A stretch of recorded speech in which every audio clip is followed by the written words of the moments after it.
සුබ දවසක්. ඔබ මේ එකතු වී සිටින්නේ Ceylon chess master YouTube channel එක සමගින්. අපගේ වීඩියෝ ඔබ ළඟටම ගෙන්න ගන්න අපිව subscribe කරලා තියාගන්න. අද අපි වීඩියෝ එකකින් කතා කරන්න බලාපොරොත්තු වෙන්නේ chess pawn ideas පිළිබඳව. වැඩි කතා නැතුව අපි වීඩියෝ එකට යමු. හොඳයි. e4 මේකෙන් අපි අදහස් කරන්නේ white pawn එක e column එකේ සිට e4 දක්වා ගමන් කරනවා. මේ king's pawn opening කියලා හඳුන්වනවා. මේකෙන් ලක්ෂ්‍ය මධ්‍ය භූමිය පාලනය කරලා queen සහ bishop එකට අපි පාර හැරීමක් තමයි e4 වැදීමෙන් සිදු කරන්නේ.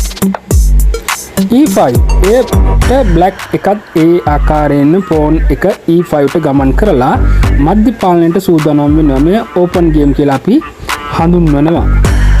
b3 මේකට white pawn එක b2 ඉඳලා b3 යනවා. මෙය Larsen opening කියලා හඳුන්වනවා. ඒ කියන්නේ white එක bishop එක on b2 පාර හැරලා long diagonal එක පාලනය කරන්න බලාපොරොත්තු වෙනවා. g6 ඉඳලා d6 black එක මේ වෙලාවේ g pawn එක හෝ d pawn එක ගමන් කරලා bishop එක පින්චත්තු කරන්න හෝ pawn structure එක build කරන්න සූදානම් වෙනවා. d4 white එක මධ්‍යයේ තවත් pawn එකක් ගෙනාවා.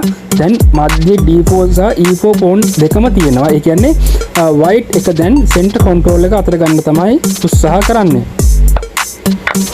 d cut e5 මේ තන white pawn එක d4 pawn එකෙන් e5 pawn එක capture කරනවා. ඒ කියන්නේ white එක black pawn එකක් ගන්නවා.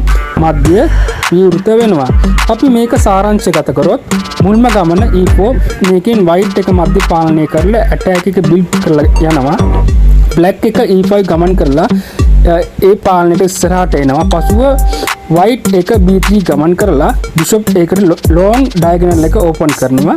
black එක g6 දාලා bishop එක develop කරන්න සූදානම් වෙනවා. දැන් white එක d4 pawn එක දාගෙන මධ්‍ය තවත් බලපවත්වනවා. අවසානයේදී d cut e5 කරලා pawn එක මාරු වෙනවා. මේ විදිහට තමයි control එක white එකට අතට ගන්න. ඉතින් අපේ වීඩියෝ හොඳ නම් ඊළඟ අපිව subscribe කරන්න.